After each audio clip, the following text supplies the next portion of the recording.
amoyamo. You are mocking somebody. Obosinkeru.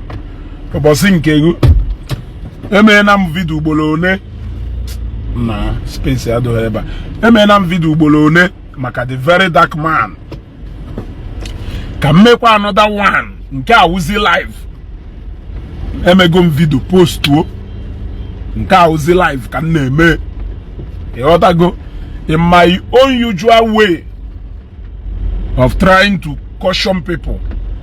In my own usual way of trying to call people to order. Let me do this one. I'll do here for record purposes. I keep telling our people, ona doesn't ekwe kanda na use unu. Ona doesn't ekwe ka these guys na use unu. But pride and arrogance will not allow our people to reason. Pride and arrogance do not allow our people to reason. When I look at what is happening now, and when one of them be on the previous video name, now some na tomorrow, na my Yesoko Prophet Jeremiah will be a court tomorrow. Yeah. When I look at our people, I don't understand. I don't understand, honestly. I don't understand. Is Ijele court for one day? Have you ever followed Ijele to court for one day? Have you ever contributed 1 naira to Ijele for one day? Une kwana the Verydarkman. Ugo ono na chunu yeziga. Onye gagalo. You people cannot do it on your own. You will always be looking for people who will use as an scapegoat. Akwa wakwana Verydarkman. Akwa wakwana Verydarkman. Mboye ile jirikwa hatuwa kwa alele. Mboye ile jirikwa hapotakwe bia to alele. Yeah? Ibe Valentine, my brother, I greet you. And I mean when we that on our people had go the handwriting on the wall. They don't read the handwriting on the wall. Can even that you do so this heartless and wicked? Why you know kata show ki test ya how deep ezoko bundu shoma why you know kata show ki test ya how deep mmirido e show ki use mmadụ ibe uwe test ya how deep mmirido what of mmiri a likwa n'onya I'm asking what of owo na mmiri ahụ likwa n'onya eh kirifi yeme iti ololololo ega yeah. Ha kwa nano the Verydarkman ọzọ ntụ ha si ekwu Ijele. Ha kwa na the Verydarkman again. Etu ha si ekwu Ijele. Ushiri abo. I greet you. Ekene Greta. Nde doko na afu bodi ife. Mo na agwo unu. Ona afu bodi ife. Eh? Ona afu bodi ife. Eh? Dafu kiri iwu anu ofia if iwu weru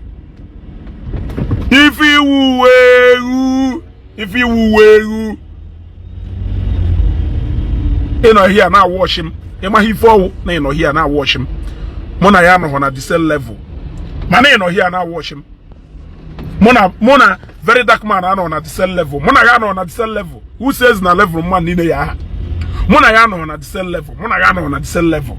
So in a watching now wash here. What difference does it make? You gotta go.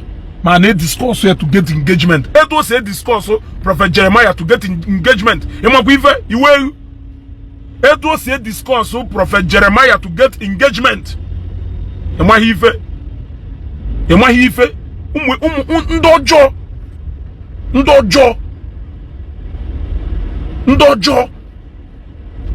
Eh?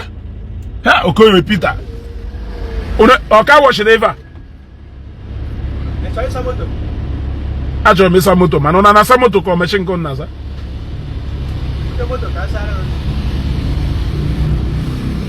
Ke ka Messi park.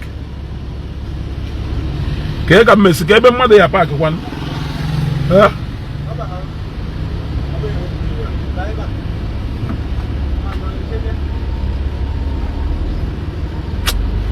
Happy.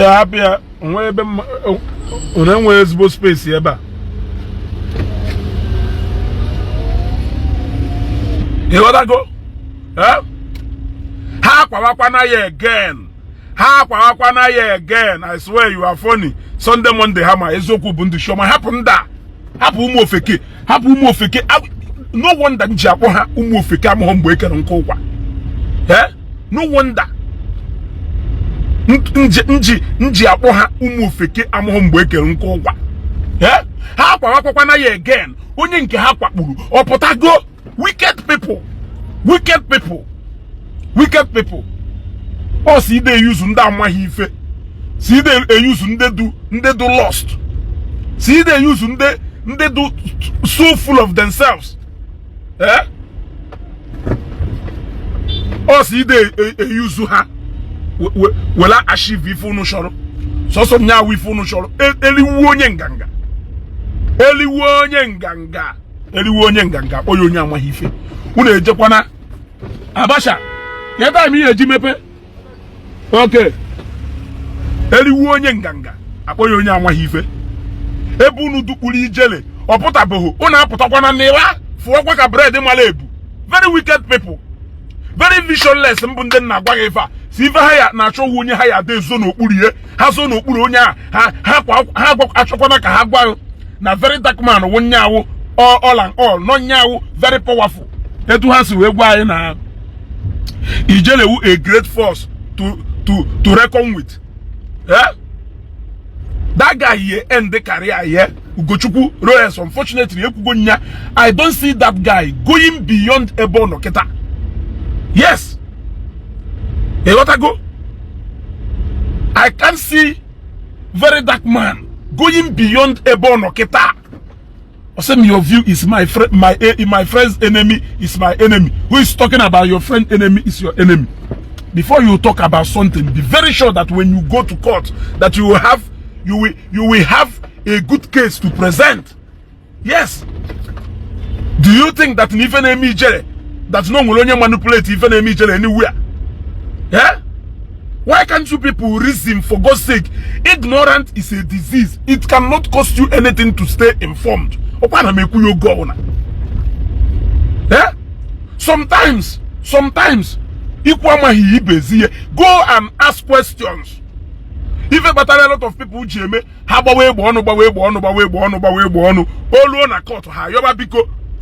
because they are judging with their emotions. If a court on judge is not your emotion, also na mistake bulu nwago. Iwe bia na court bido n'ụtụtụ begida akwachie wee jie mana inyeho court any evidence gosiri na Mr. Okeke gburu nwa ya. You will not get justice. O wee wuruzie ebe ị na-eje achọ mmadụ okwu, ị na-eje achọ onye nọ ilu onwe ya okwu, ije na-achọ ya okwu. Ndị mmadụ abịa na Facebook bịa na support go. Do you think no ndị na support go ha wunde wo magistrate or judge ye ikpe? Yes. Na mmadụ nwere miracle water. Kedu ife wu your business na mmadụ nwere miracle water? O nwere any ingredients eji welu mmiri ahụ do very dangerous to human health? That is the question I am asking. O nwere any ingredients eji welu mmiri ahụ do harmful to human health? O nwere anything eji welu ncha ahụ ya mmadụ wuo ya o nwere reaction na ahụ ya? That is a simple, intelligent question you will ask yourself. If there is nothing, forget about the emotion. Na Verydarkman goje jeke nde mmadu afrom ebe Ebonyi son na emeghere imana Ebonyi son che na Jeremiah ye emeri ye ebele etu Zion Ministries we emeri ye ebele omoho na Jeremiah ya ate taye taye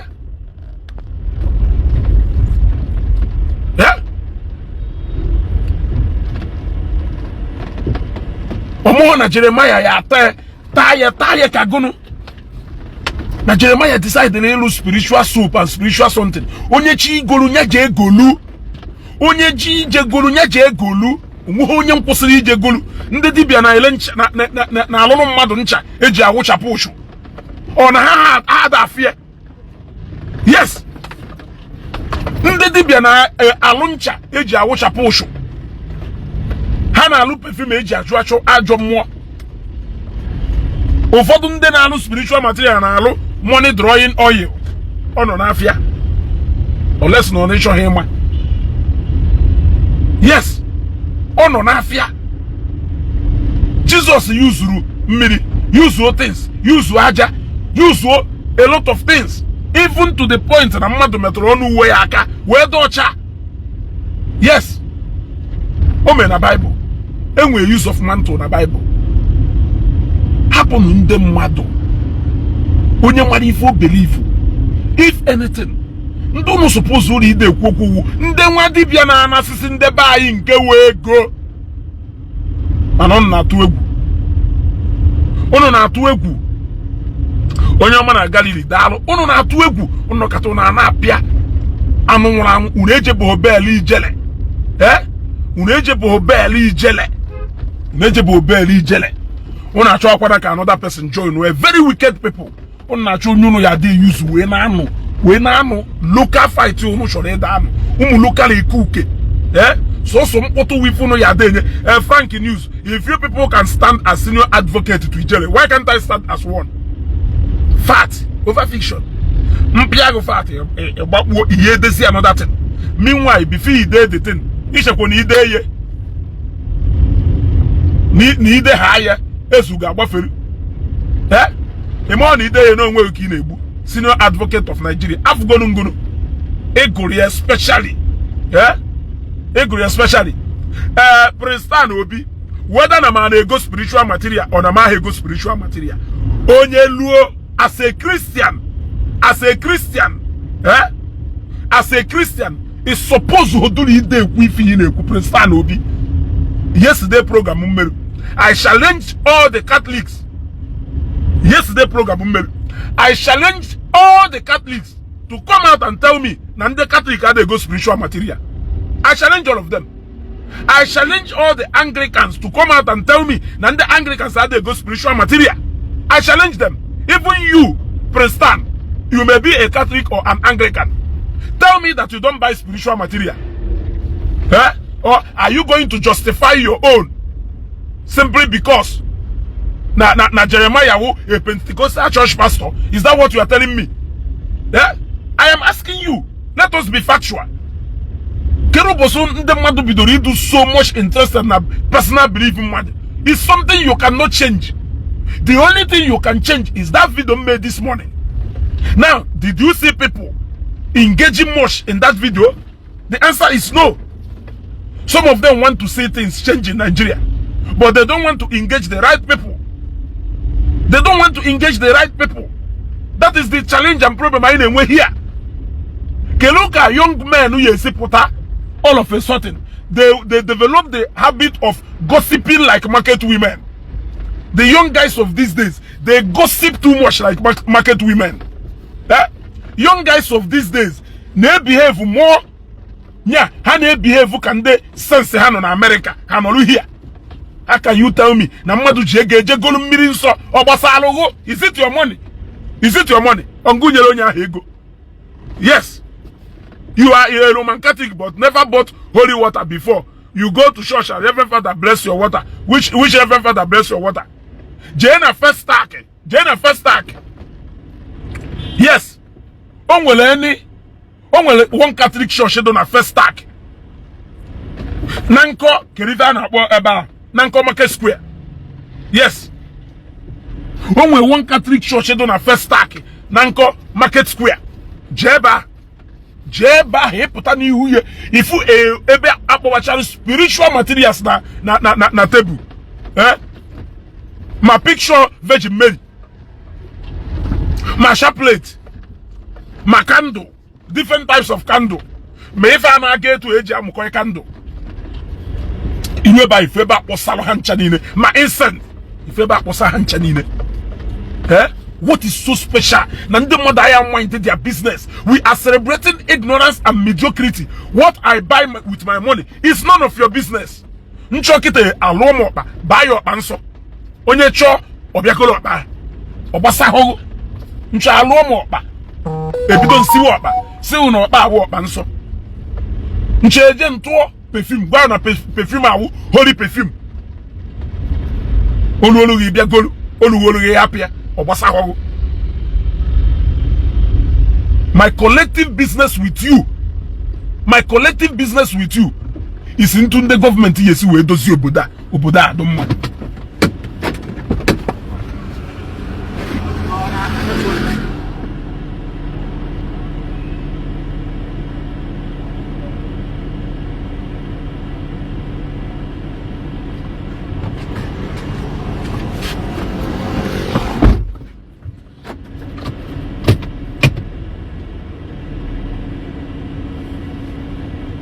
Ebuka Okoye nke ahụ ziri ngụ ka ọ dụrụ ijezi prove na onwe NAFDAC number ọ na onwe NAFDAC number ịma na ọ na-ana ikika propaganda ịghọtago ọ na-ana ikika propaganda oge elukwa na court kịta ndị ya ebe akwa ya ebekwa akwa. Does it have any right to sell something to Nigerians without NAFDAC number? Yes. Oge olukwa alụ na court kịta ọ na-afụkwa nke tọrọ biati na celebrate ka ife enweghị isi Verydarkman na-agwago unu na onweghị NAFDAC registration number bla bla bla bla bla bla bla. Ụfọdụ n'ime unu amasta na let us see where it will go. Let us see how it will end. The only problem there ba na o end kwetu o yesi end keta if unu yekwukwa awu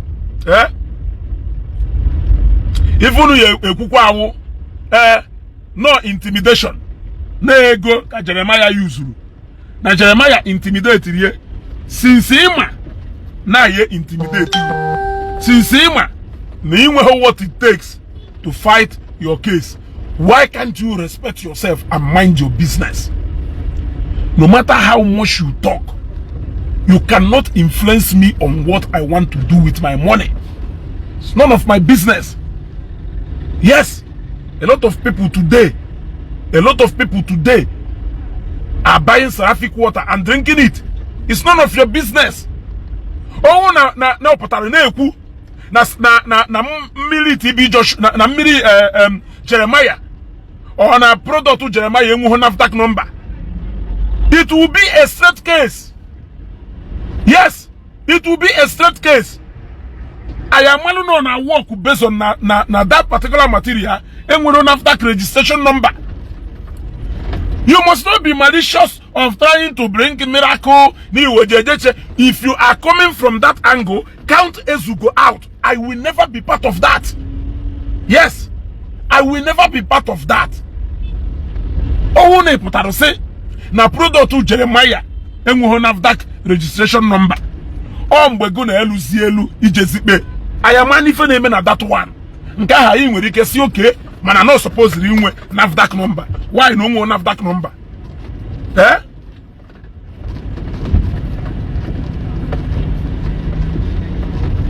What I go? I am aware that you are coming from a very critical point of view.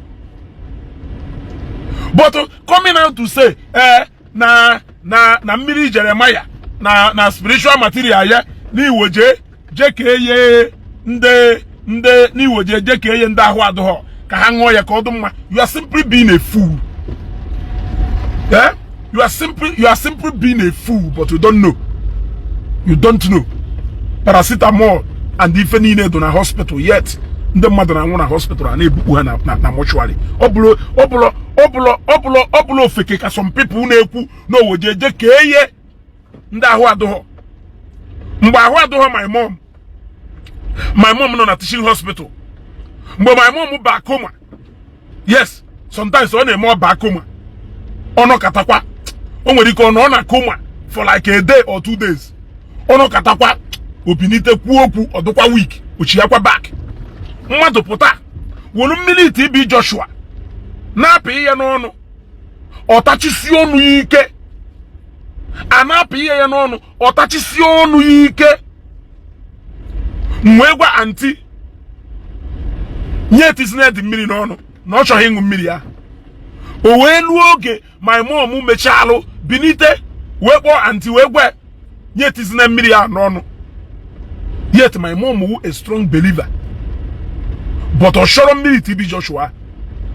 Do you think that Nantua Okukweye Esewe na bata Milia that in Iwori enye ni expect called them? Eh? Sometimes some people who take something, you need to understand. Eh? You need to understand the concept to do behind, or the idea do behind what you are consuming or what you are taking. That is why you say the just shall live by faith. It is your faith. You cannot force that faith on somebody. For me to lead somebody, that person must have faith and confidence in me. If not, anything neme ya donya akaya say na neme megeri udo kakereti we stand with VDM the same way you stand with Ijele. Am I surprised that they stand with VDM? What is your stand doing for Ijele? Your stand do more like useless as now nobody is actually standing with him. How I wish you know where my friend, you are standing alone. You are not standing with anybody. They stand with you. I cannot go to a chin. They will not do anything. No. You stand with VDM. Then you will stand with Ijele. Eh? Can even me today? I am asking for as so many as you, G, I stand with Ijele. We intimidate here in a Facebook. What is happening today? Eh? If a Jamalu dike luona, onobafusia. There they move in here. If a Jamalu dike luona, onobafusia. Onobafusia. Ego je spiritual material. Jene nyenda mo hivi nenye. Inenye heye as what? Inenye heye as what? If I we fe yawo onye okpukwe na batari ye onwo ye obrifi ye ji we test even mgbe ekwensu je nwa Jesus Christ onwa we gwe nyasi n'enu ugwu wutuo nyasi n'enu ugwu wutuo na ndị mmụọ ozi nọ n'ana ka ha ghọlie ife ọgwari ya wo ga nwa na nwa nke mmadụ onwa si ebe a nnọpụ free away from me Satan. Do you think that he cannot actually jump down? Do you think that he cannot actually jump down? I am asking you. Yeah? Yeah. Am I on that? Okay. Do you think he cannot actually jump down? Yeah? So these things are left for people who understand. Who understand. Prince Stan, jugare kwa no question ngono. Jugare kwa question ngo. Egwa go nketa. Egwa go nketa na iwolu mmiri nsọ. Egwa go nketa na iwolu mmiri nsọ ojerie father ge bless ya ya. Meaning ni kwetale na holy water na alu olu. Only kweta na holy water na alu olu. Of what use ka owo na mmadu luziri nke ya awu igorie. Of us ru igorie. Ichopu iwolukwa nke uwo jerie. Ogosi elugie. Happen ndị chọrọ igolu nke do already made ka ha golu nke do already made. Ne. Argument ni unu na choda ka mu na unu na-eme. Eh? Argument ni unu na pụta da na-eme. Owo kita na sere m na holy water ada alu olu. Asing okay. Let us argue on that one. But what you are telling me now is that na father when you jerry holy water or gozi elugie meaning name and I gozi holy water on ololo. Then what are you arguing? Bobo? What are you arguing? No name and I gozi holy water on ololo. Kedife na bagazi, kedife mbagadu ne? You can carry water to the church and go zero or anybody when no time you want to meet the church. People are like Epota, he go already made one do no. I dash. Eh? I dash off your mic, my mic ya do on. Ino chabi zuzurupo, obina. Ino cha here is zuzurupo. Ino cha here, ekokulupo. Ino cha here is sokulupo. Madagba yentu esi we. ya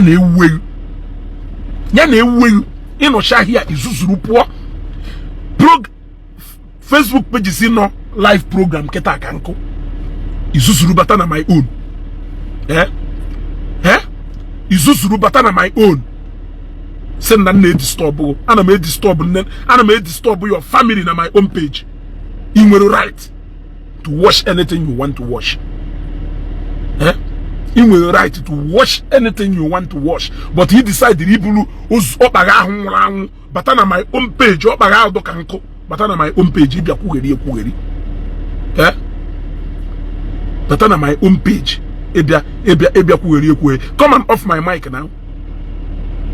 Will I be off for my mic? Will I be off for my mic? On a football different na Facebook.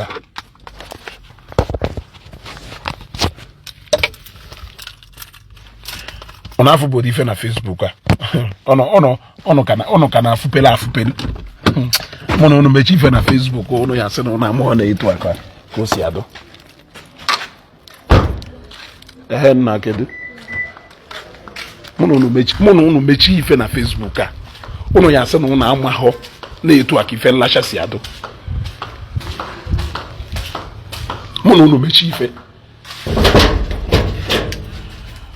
Ono ya se no na amalo na itu aka fe nlacha si ado.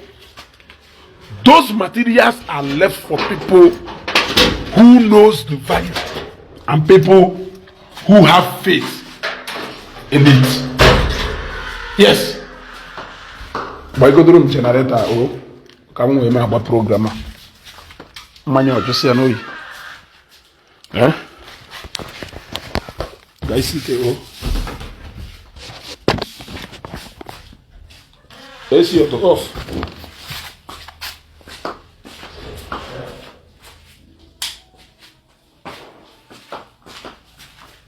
Yeah. Hey, what I go? Those things are left for people. Only if my mom. Only one private hospital I budget my mom. I will weba. That doctor na look on a teaching hospital. Hey, what I go? I will run at that hospital. That doctor will notice here. Now every single treatment only near my mom. Now my mom and I complain about it.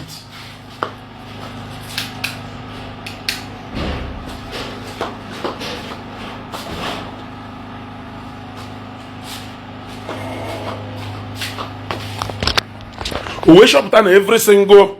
Let me can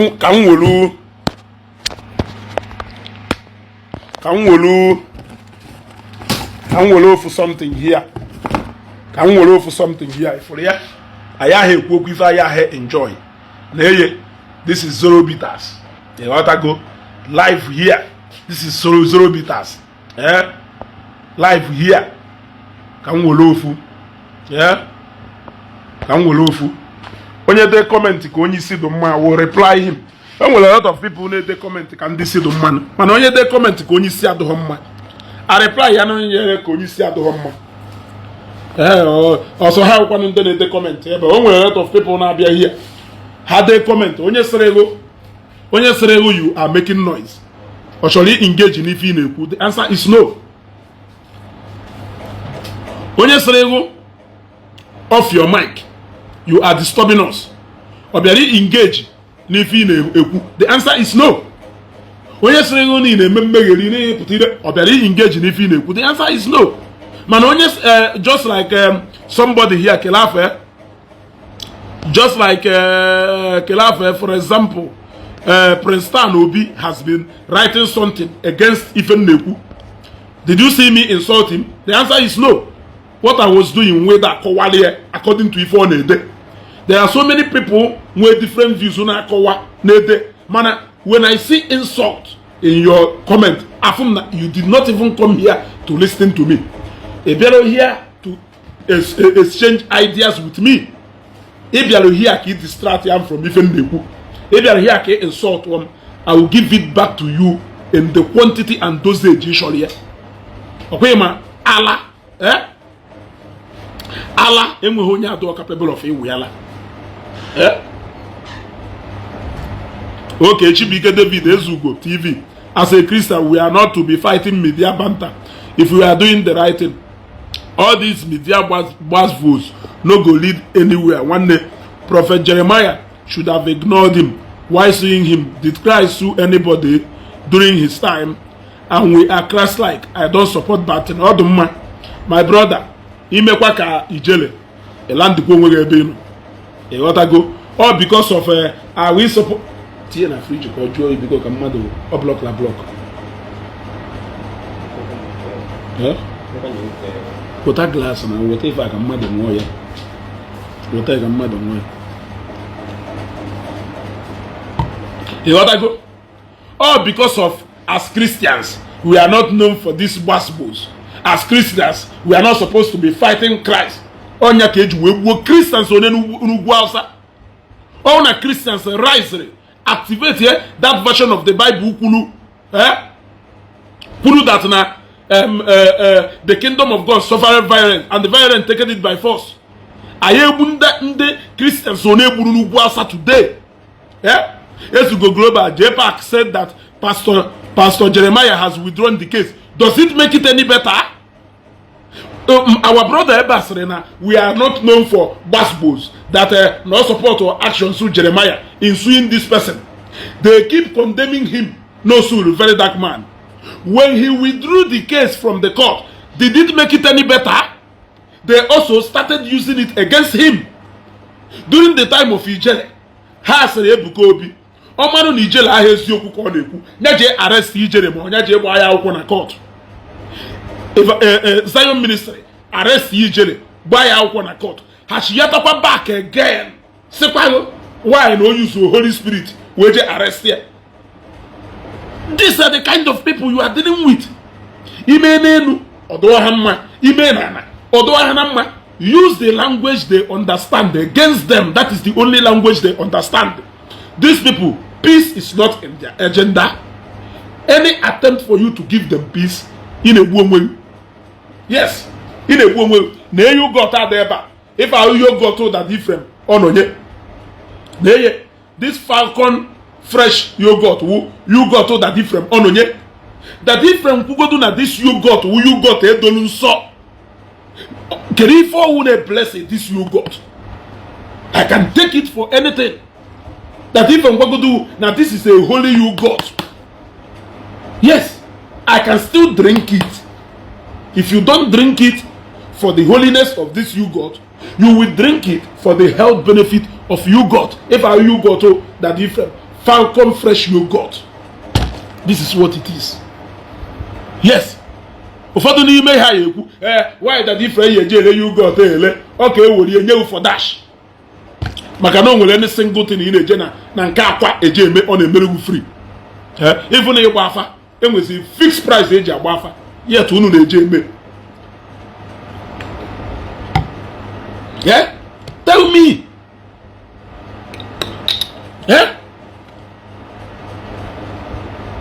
Zero bitters we need in Igbo and Lagos. Yes.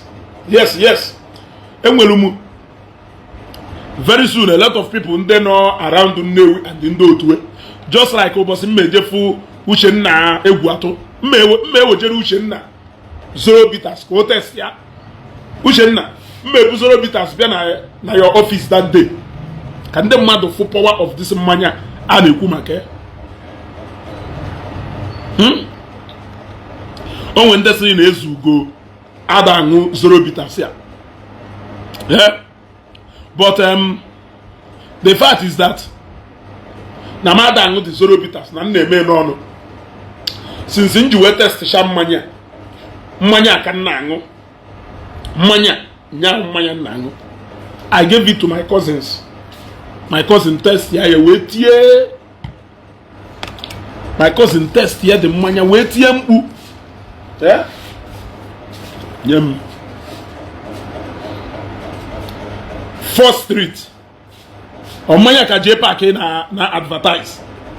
Aya de segregate. Oko 4th Street diva. Omanya JPAC. Ke JPAC advertise. 4th Street now. Obro 4th Street mmanya enyelu nwunye J-Pack endorsement for. You see?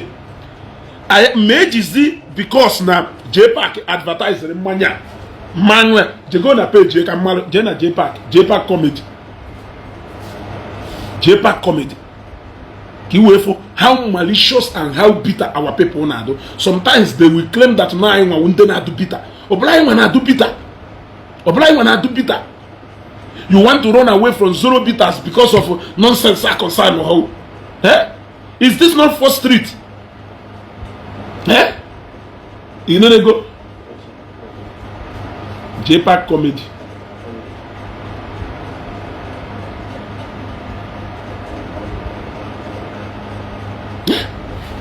So, after me, if autonomy na nye na Jeremiah na-ele mmiri na-ele holy water ọgbasa hoho hapụ ndị chọrọ igo faje egolu hapụ ndị chọrọ igo faje egolu na edestin egolu nya na winners. It's my money.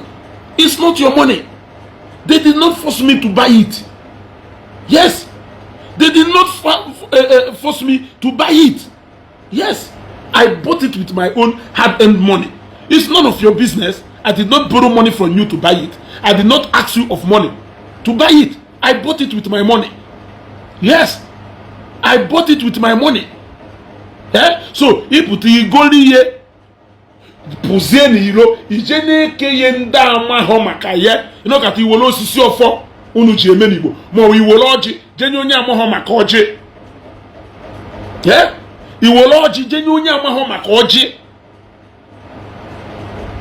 Isiagu will lodge. Isiagu will lodge it, Monya will lodge go. If from Omahomakoje. You will first of all kusigoduru nya Iwaji symbolize na Igbo. Iwe will lodge ya we nyonya. That is how it is. So you will spiritual materials. Bruno kite je kebe nilon. For some of you believe you know kite. Okonkugare hono maka ogwu ejike asiegbu ka ogono amabata se ma oga ogwu get power. Bruno kite je wori emere salaka. Hello white ifubo dife. On the negative side, if you go different, you know, got from the side, the bar, no, Manu, no, you're in cave for a bar. If they have to do your bar, yeah.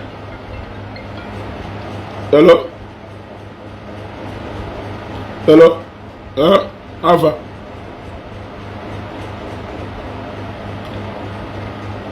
Mbambano na program, Kerebino.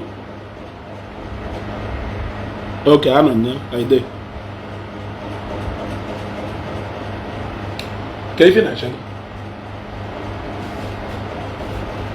Yeah? Ije na J-Pack comedy for her. Ije na J-Pack chief of staff. Ije na J-Pack chief of staff. And why you me like this? Ije na J-Pack chief of staff.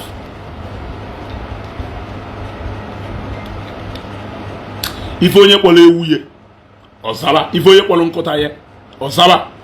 Onwe so many materials on all the this chaplet as onye Catholic ewu e ya like mmadu puta ona koto chaplet kelifu na ejidu kwa ile onwunu yeah as onye Catholic ewu e ya like mmadu puta ona akoto chaplet also how much is bottled water at the store and how much are Jesus coming obasa holu ezigbo nwa ka ibeye guru ezigbo. It's none of your business. Nje na shop ebe a na-ele wine keta egoro Jameson Black ifedu ka ebe 20 something thousand. Nje na night na club, nje na Cubana club egoro the same mmanya 60,000. It's not your money, it is my money. Obasa all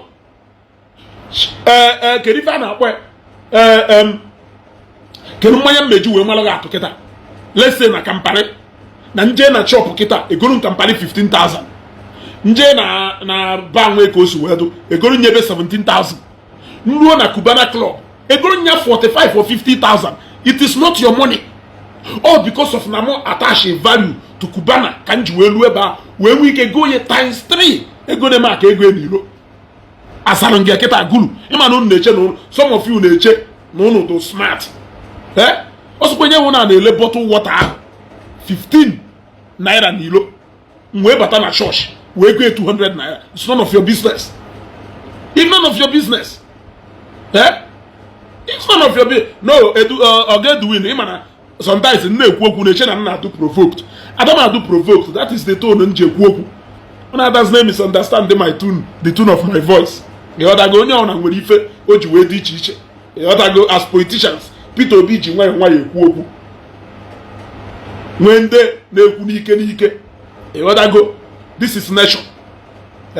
This is into Chineke si wee kai which we cannot change. Imepege ndache ka nwere phone nka mepeye. The other go all if I mela I ji wee do unique from each other. So that is my voice. It's not even being provoked. I don't provoked by anybody.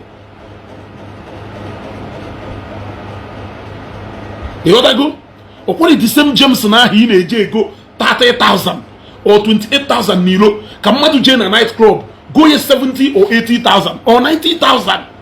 Or what is that same Jameson? Eputazi na go nya na ma hive why you go James no na also nya ma if all follow there. The same bottle coke wa a disposable coke wa yango 700 nilo nya kamadu yango 400 nilo kamadu ye je na club nwo ya 3,000. The same bottle water he go ta 250 nilo kamadu ye ruo na hotel go ye 1,500. The same bottle of beer he go ta 350 nilo kamadu ye je na hotel nwo ye 1,008. You don't have any problem with that. You don't have problem with that. Okay, no more we dey no fat over frictions. Another them nakoko. Another nakoko. Bajina kare ehu n'okono. Onye ndoka ihe original receipt wolu. You have a problem with somebody. You have a problem with somebody going to church in Jeremiah to go and buy million 2,000, 5,000, but you don't have problem with somebody going to club to buy Jameson Black or you go to Nilo 30,000, 80 or 90,000. Esen no fodo ni mu no ifunu neku. Nde polo nwe ha Christians amako that these guys are taking different tune. You got to go. Of course we are waiting. Okay, doing we are waiting. Nki jene ayafubo themself. Ayafubo nki jene. Ayafubo nki jene. I na-echekwa nke Verydarkman. Ayafubo nki jene. Aye ka na-eche nki jene. I will echekwa nke Verydarkman. You got to go. I'm only thinking Matujiwe, no kata, even Ngongwa a Christian. You want people to even manipulate you. You want people to even manipulate you. I can go to church and buy anything I want to buy. Provided you marry the same believer in Welu. You marry the same believer in Welu. Each way for satisfaction in buying Hennessy, Gota, for instance. 60,000. Let me use can I have this in manya? Okay, let me use Hennessy. Hennessy Gota, for instance, 60,000 or 50,000. One bottle nilo. You will run a club. You will niobi. We go Hennessy at 180,000 or 220,000. That is like times 3. In your that money to Obi Kubana, who is the club owner, and you are satisfied in your but in your Jeremiah will because now Jeremiah suppose okay go na bayaka. Unafubo dife. Ono na ebechu. Recruit when the people. Onu recruit na atoyenga. Una recruit kwa another person atoyenga. Una recruit kwa another person atoyenga. Aya tugido ndem mmadu ga until you na emechi onu.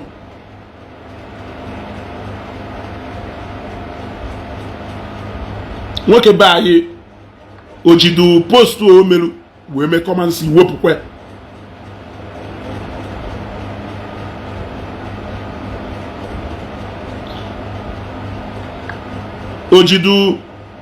ojidu post o melu na endorsement dey nyere nwunye ojide wee mee comments wepukwa because video niile ahụ ka delete sige from page ya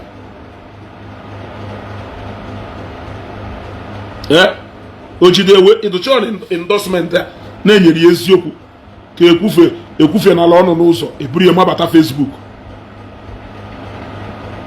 because I've frozen anything about that endorsement here. Nga ebe niile nga na-esinu onye atụọlụ nga ọ na-akpuo ndị nwe freedom a na-akpagharịkwa ọ dụgo nka ka that endorsement bụ ka akawuri akawu because ewosisikwa na page ya na-eye 4th Street meji because na n'omelu n'ọnya nwa uche park mele advert this 4th Street mfuzie ye mangu ye mfuzie ye mangu ye. So for the odd same thing ka ha na-eme because not a pastor, anything that comes from a pastor yes, Papa J is entitled to his own opinion and decision. Doris or na Papa J withdrawal case onwelu against the Verydarkman. I won't have problem with him. It is his decision. After all, even the Verydarkman umelu was against him, not me. Nne Doris ezigbo mmadụ I will not withdraw yeah. It is his decision to withdraw it. Or shall withdraw or shall happier. Yeah? Ogamadiko Obaka, that I greet you, sir. Yeah? There you 4th Street. J-Park email advert mania. J-Park email advert mania. Now, as manipulative as a two no nado, because now J-Park is here na side of Ndo Kapo, Nde ne feel na ha na eku in favor of Omenala. Only you subo habito kosa sewa mazoro bitas na ndo tuwe mania si from a pastor nde mado mamake mania 4th Street si from a pastor. He did not take away mania because na J-Park made advert here. J-Park advertising this mania had nothing to do with mania and the anime. And that is what I want you people to be learning. Good as if we football each other will pay just about wrong narrative. I know drink are sold high in high investment environment, but church products are sold in deceit and brainwashing, making you believe in extraordinary. In a woman, you gotta go in a community. Emakodi mmadu one send the goal message. Same nde no obodo iwo ne send the goal message. Bia o. Emakodi mmadu one no obodo iwo send the goal message. Same ezugo. Na ha chọrọ ka nyelu ha aka gota seraphic oil. Emakodi mmadu one no obodo iwo.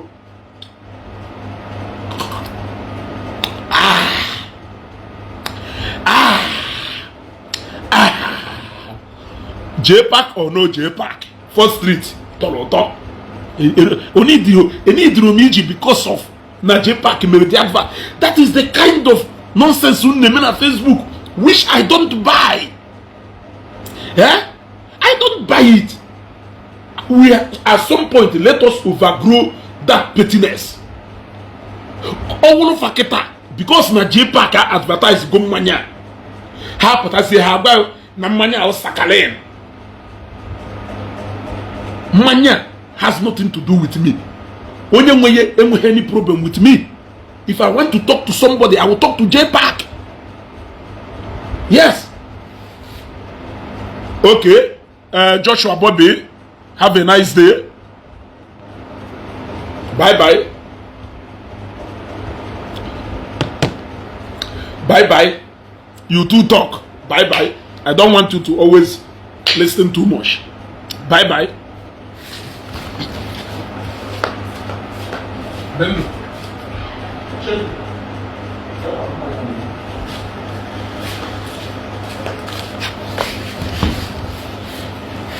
So, ọ bụrụ na Pastor Jeremiah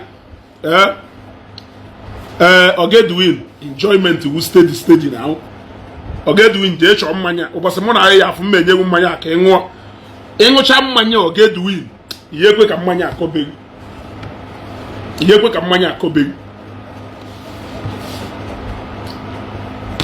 ịghọtago yogurt a ụdadị Ifrem ọ nọ nye ministry worldwide nya na alụ yogurt a gụrụ ezi Igbo oge ọ na-amago ya maka oke n'ọlụghị onwe da amago so ndị karụ so ndị go na ha anọ ha na the same category so ndị go na ha anọ ha na the same level that Ifrem ọ nọ nye nya na alụ this Falcon yogurt o nwee factory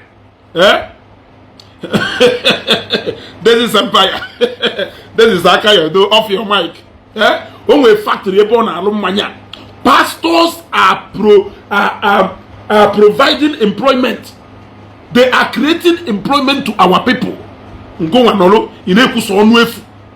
Yes, this Falcon yogurt, factory na this yogurt, you are in workforce of over 50 people. What of distributors? What of drivers? What of drivers? Pastors are creating employment for people.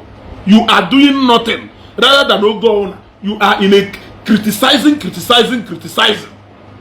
But you cannot do anything to make a change. And that is why you will keep complaining. Gulu. You will keep complaining. Complainant. Every day you are complainant. Every day you are complainant. Go and I complain. Even if you can in a police station, the police you are ni way troublemaker.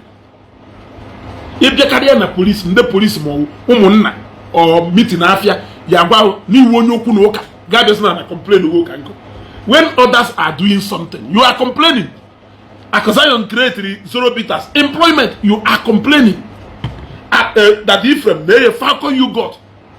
Akwarafa water. Jeremiah alukwana mmiri. Hapu mmiri out for people who know the value of that water to go and buy it. It's none of your business. Allow them to go and buy it. It's none of your business. Hachi go mmiri out 20. Hapu 20,000. It's your money that they are buying it. Oblo with go. Say Mahabu. Say Mahabu na gozi you got a gozi. Afonye na ari okay. It's go easy. I am nwere any ulcer patient where ya je go Falcon you got na angu. He or she will thank me later.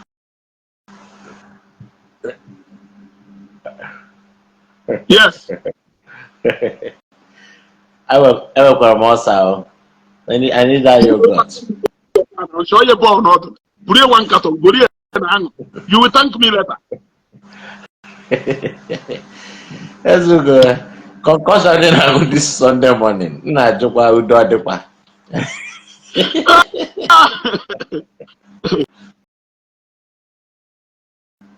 Offline. Na network bido da na ihe nsogbu ebe a na-eme program a. Okay, we send the gallery request. Oh no, nwere onye ma na arịa ulcer. Odi ngozi do na you got to that Ifrem. If you drink it, osochasicha nya. Tosisia line na afọ ahụ ebe ahụ kpụta tarisicha n'alụ. Mechie ye ifu onye ahụ enwere onwe ye. Onye ahụ enwere onwe ye. It is as simple as that. Ndị chọrọ ịkụ isi na kota, jenu kụ isi na kota. Nwobere oge kịta, ebido m nke m holy slippers, holy aqua, holy akpa. In fact, akpa nke m ikoli ega ya da akone. Akpa nke m ikolu ye ega ya da akone. Ọ na-enweghị iwe. Ije kụ isi na kota. Ma ije chọ transform ya ahụ. O ije chọ la kule ya tapule. Verydarkman will mess up himself. Agree onya wonye nkisi. Onya wonye nkisi. Onya wonye nkisi. Yes, the yogurt is for prosperity also. Oh yogurt emenu ngozi etu we gozi Aqualafa you got. Yes, Ogora Felgina. Holy Wivon. In fact, Malo, Holy Wivon. Wivona, Iburuye, it can never tango. Oye Jake rest straight away. Onye kwechi ekwe. Onye kwechi ekwe.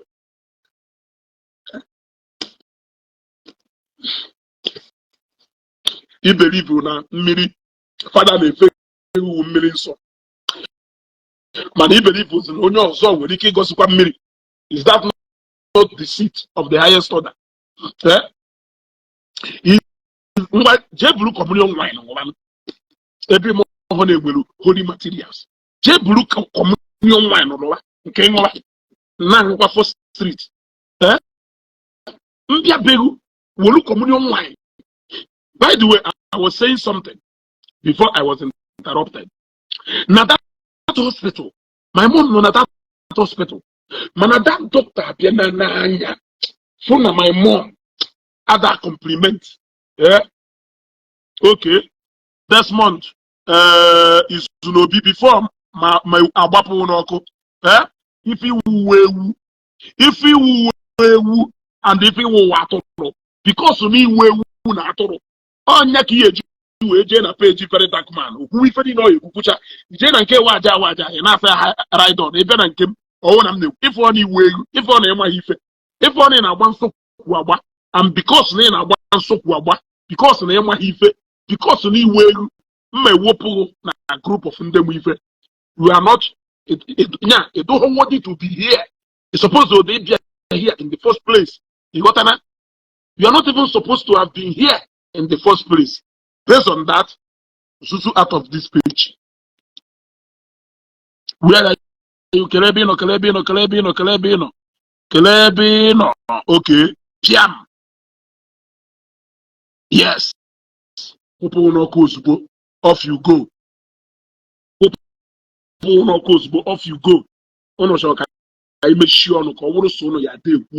You people want just to be talking. It can never happen. Why am I a Jew of Fuma? Why am I a Jew of Fuma? And Roboto wine on ya, and Riata, more than I know I a Jew. Yeah.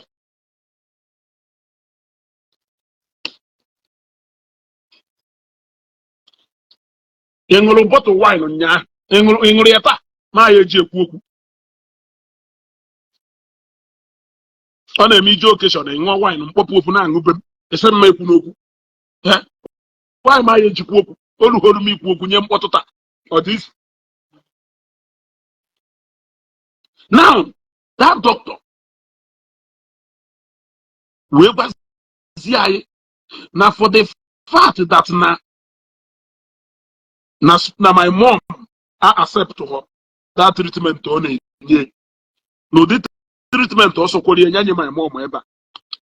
Now, hence, no kupoye, I know about her. If on it, now he had ever never stay go. Or the first day to teaching hospital. CIA, na ilu teaching hospital. No nyakwa, wonye, yabiakwa fly. So I visit teaching hospital. You see, even a doctor, upon if you 9 million that doctor who personal doctor DPO Kundele, yeah? That doctor who personal doctor DPO Onyona no Newi Mambo Gundele no na CPS Newi. That doctor Wunyao personal doctor DPO Ogundele. We called Ogundele. Ogundele came by himself. Hapu CPS. Bien at that hospital. Hospital na Wagefa. Yes, who been go way by here. Or bien at that hospital. Washa doctor. Potawai. The late Obiruago. Late Obi Nandi Obi. JP, may you so rest in peace. Ogidi. Personal doctor Ogidi. We called Ogidi. Ogidi called him Osogidina, for the mere fact that now this woman, now spirit this woman accept her treatment on a here. Now treatment on a year, but I know actual kind of here and West Ego or refer you to teaching hospital. A doctor can do this. But as they say, ego, just spiritual material, generic material, spiritual material, auto capturing gum. It is for people who knows the value. If it is for people who believe in that process. It is not for everybody. It is not a chewing gum. It is not a biscuit. Ewopia akwa he wolo kite na emoji. Ebia ba akwa kenecha ye. Kama o ya bogho ego, obogho kite. Kama o ya bogho ego, obogho Igbo bisi atụ. Kama o ya bogho ego, obogho ekwu ekwe. Obogho ekwu ekwe. Mana ife niile ha na-eme is for people who believe and have faith and trust in that process. What I go? So, thanks to Verydarkman for patronizing Papa J to the tune of 600,000. I keep saying it. It is not easy. Yes. At least that money on a pocket in Jeremiah today. Yeah. That money on a pocket in Jeremiah today. Okay, doing network on so. Man, I should map what you want to go? Yeah. Gulu, you Begidoria. Gulu, you Begidoria. Your own is anything church. Gulu, you can never stop Christianity in Igbo. There are some things that is far older than you and far matured than you. You can cry from today till tomorrow. There is nothing you can do. In your lonely place, in your lonely wilderness, you will be crying. And you're going to say, spiritual materials in Jeremiah. All the lectures share and the mother you go color chair. The mother you go color chair. The mother you go color chair. There's no good to show my Oshogo drop what the case. Young case. Here what I go.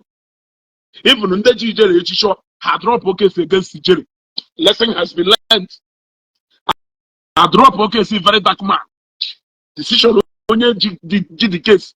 It is not on all of us. It is his own personal decision. Our own is to correct that impression and narrative. If he can advise people to go and spend money to buy alcohol times 10, but he cannot advise people to spend money to buy mmiri. Makana mmiri na-egbu mmadụ. A lot of people go old model Mercedes Benz. Now park. I have my cousin who stays in London. He got a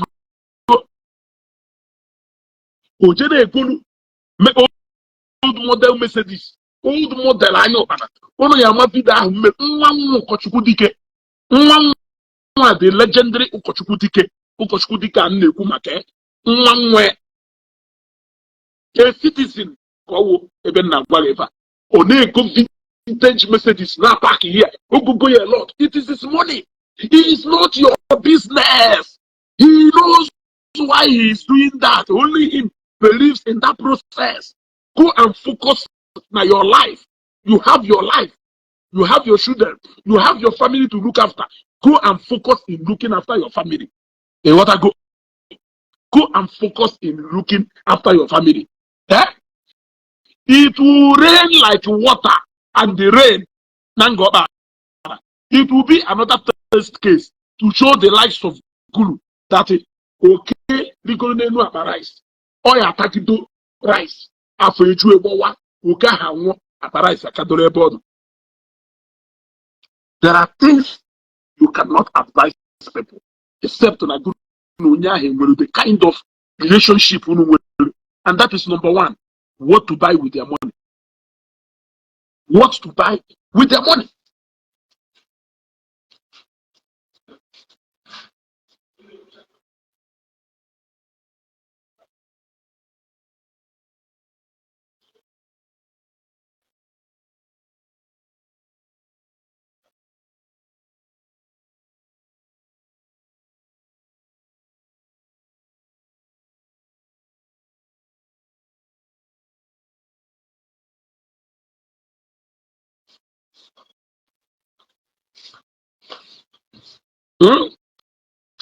FCTV comedian. Last year you said we can't do anything, but today you are sweating now, begging us to stand up this morning. Look who is sweating. Now this guy who is sweating.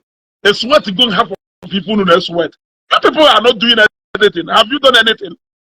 Ijele who used to like a Verydarkman last year, this year. Where is he? Guru, I'm asking you. Guru, let me tell you, somebody like you should even be ashamed of yourself. Guru, somebody like you should be ashamed of yourself. It was when you don't make noise, but arrest the jail. Make empty noise. Getting to 6 months down the line, jail cannot in detention. You still maybe you know can know when they do shameless. Abam neka you the shame and the faith to come to a platform. They change another person to go the way of jail. Make better. Agwa na somebody do ka gulu ka yenwe got e bia na Facebook page na ejinjakwa another person na agakwa the way ijele has not even returned na nke ogalaga Fadede can very much alive. His legacy, hundreds of you can never match in this life. Fadede is still very much alive. Who told you that Fadede is not very much alive? Kelu ife di madu n'Enugu. Kelu ife a na-akpọ n'Enugu. Somebody shetara m ife di ma Fadede a du n'Enugu ebe ndị mmadụ na-eje ọmonasịrị ka ọgụnụ. Kelu ife a na-akpọ ọ na-elele ka ọgụnụ ọ dụkwa ka ọ na Port Harcourt ka ọ dị. Somebody shetara m legacy Fadede today kulu ezigbo. In Liver State, J-Back, if you name it. Legacy Fadede today, 1,000 of you cannot match up with that legacy. You are glorifying corruption. Whoever, HDB, whoever, ena magale.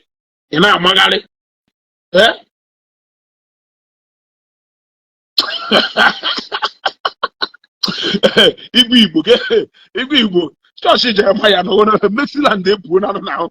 Jeremiah owo anota. Mexiland Igbo na. Mexiland Igbo na ta. Oh, see they instigate hatred among brothers. Also see somebody like Guru. They wish na somebody every one day. They do the Christians. They will clap for that person. But it will never happen. Madonna University is there to consolidate the legacy of Fadede. LL in River State is here where the world still go for. It's more like a pilgrimage center. Yes, it's more like a monastery. Every people want to go and speak to their God. It is still happening in LL today. Of Fadede Weber, of Susatek is there to consolidate the legacy of Fadede. Calitas is there to consolidate the legacy of Fadede. Gold Transport is there to consolidate the legacy of Fadede. Life Phone is there to consolidate the legacy of Fadede. Blue Gate Bank is there to consolidate the legacy of Fadede. Yes, we are not talking about water and so many things, and people are buying a legacy of Fadede. Kerifo Yeji somewhere is Fadede today. Even the legacy of Benson Daho Samuru Sinsi can on today. Boy say Daho come on the pipeline, still performing wonders. Yeah, in Daho Samu go down. People are forgettable in Dahosa. Up to today, legacy of Idahosa still lives on. People are still being motivated by the messages Idahosa. Miracle is still happening. The messages Idahosa Mboka Nondo Idahosa Bishop Benson Idahosa. You can't go for the Nondo. Yeah, we are still talking about Fadede Nondo. Yeah, Kelebino Gulu. My own is to be teaching you. I will be teaching you. I will be teaching you. Ozokwa,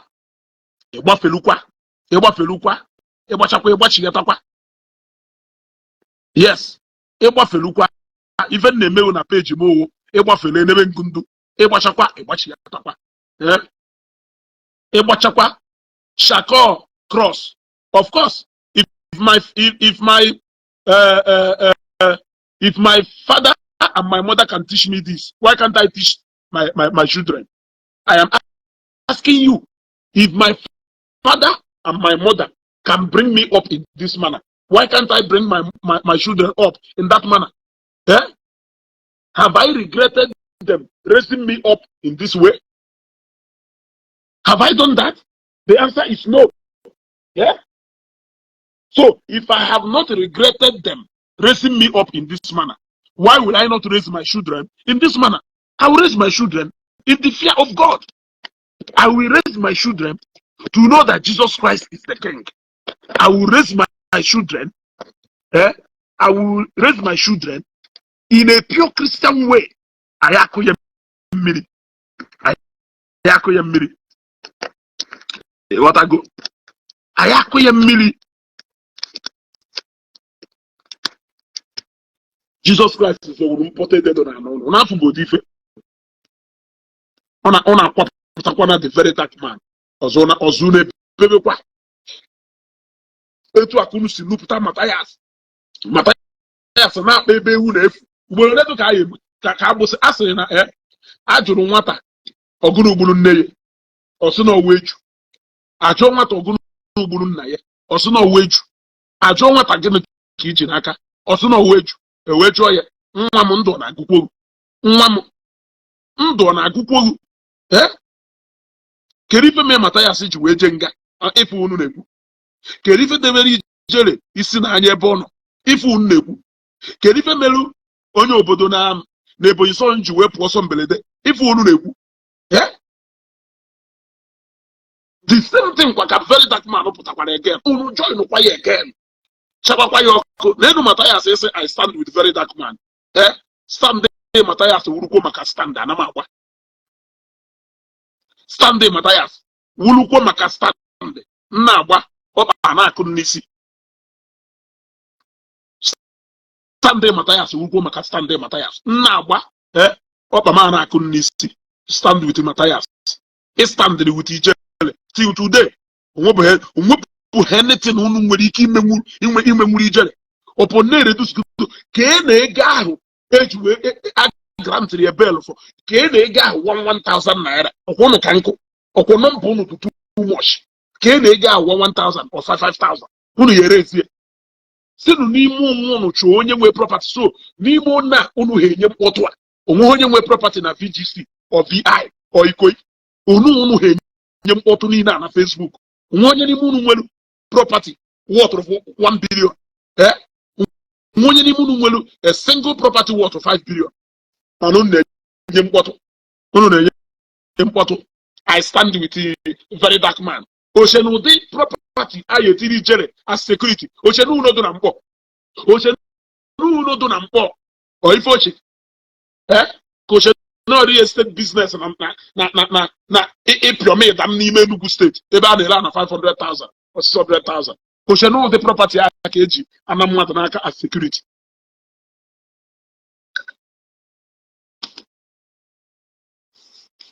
Ọ mụrụ na Facebook. Unafu bụ ife. Ona intelligent men and people among us. Na ula umofeka pata maybe ife, and we cannot allow it. We will show you people name with men of timbers and caribas, men who matters in Igbo land. Therefore, we will not allow charlatans to take over the street of Ndi Igbo. We will not allow you people to take over the media space. We will be there to match you people, energy to energy, word to word, action to action. Action part with an inconsistency until a very heavy soldier among us activated that action button. Since then, I thank him for doing that. The Zoro Bitters General. He activated the action button for the first time. Mgbe ndị Hausa na-egbusi ndị ụka, mgbe ndị Hausa na-egbusi Christians n'ugwu Hausa, ọ ya do like this. Mgbe aha na-ekpeso Chineke ya forgive ha, Chineke onye obi ebere. Why no nwere ya activate na akwụkwọ nsọ sịrị na Right from the days of John the Baptist, the kingdom of God suffered violence, and the violence taketh it by force. The kingdom of God suffered violence, and the violent ones taketh it by force.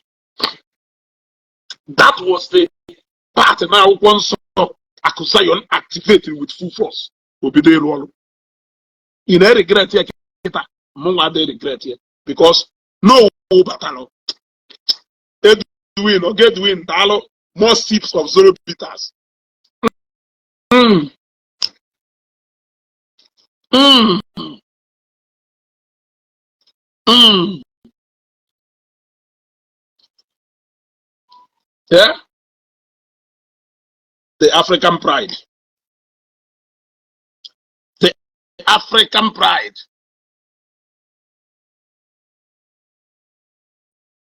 When I have one them at is you, as in a one now a week or Ogono, and I come one day. You want to go with you open. Upon Equona Muburo, the Sena, Onyenu, Sinoji or four, Onyama, Sinoji or four, Manafom Onyechi, Guru Sinoji or four, Waja Sinoji or four, Mataya Sinoji or four, Manafom Onyechi. I want to know you na iji or four, also four, Monyechi. Until that day, before you have to if you do anyhow, you will see anyhow. Ebono decided when I will respect, when I will support, when I will respect, and they wouldn't do. Moshoko turn Igbo into animal farm, where people will have no respect for age, where people will have no regard for people in the society. That was how that Ephraim posted a man of 103 years. They came on board like animals and started insulting that man. They insulted him. There is no name they did not call him. And these are people who want to respect their ancestors. These are people who are aggrieved that their ancestors, the evil. Here you see a living ancestor who is still living. He died. They went to the page that Ephraim posted at the man and wanna because their own is just to honor the dead. Their own is just to worship the dead and not to respect the living. Honor your father and your mother so that your days will be long. Also, honor ọnụ ha mgbe ha dị ndụ maka na ngozi ya enweta n'aka mgbe ha nọ ndụ ọ bụrụ mgbe ha nwụgolu.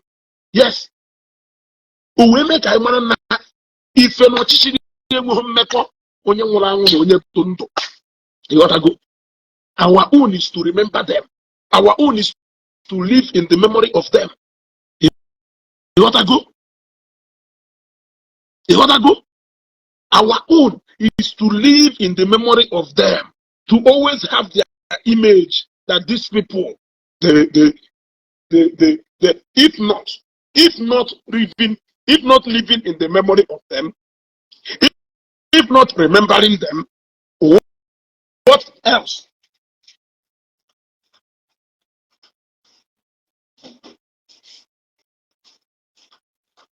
Yes, if not, what else can this enlargement still be doing in the sitting room here? Yes, if not to memorize, to live in the memory of them, if not to remember them, if not to always remember the good times we spent with them, what else can this enlargement be doing in the sitting room here? After from 2012 December, my mom won 18th of December 2012. She was buried in February 2013. How many years later this enlargement can do here? If we want to dust to Nime, this house was locked up for how many months? Yes, this house was locked up for over 2 months plus to 3 months. But when you feature this house, also clean this enlargement or to very neat. If we go to do very neat as if now this picture yesterday. That is what we owe them. That is what we owe them. Yeah? That is what we owe them. Look at my mom, look at her. Yeah? Look at her. This is her enlargement. Now, I want to tell you that now, this enlargement, my mom, yes, this enlargement, my mom, enlargement here with one. Yeah. Hello, babe. Babe. Hello.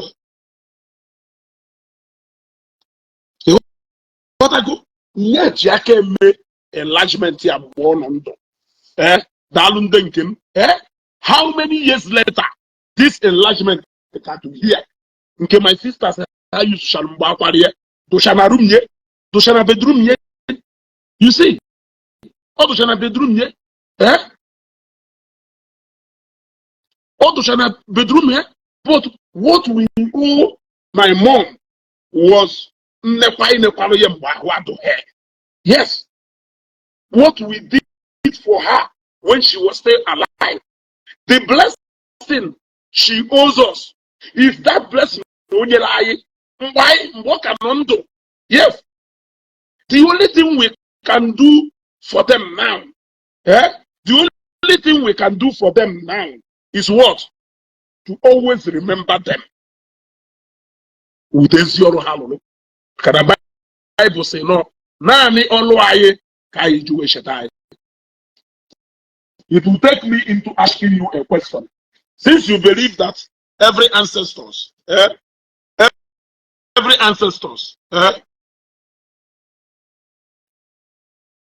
should be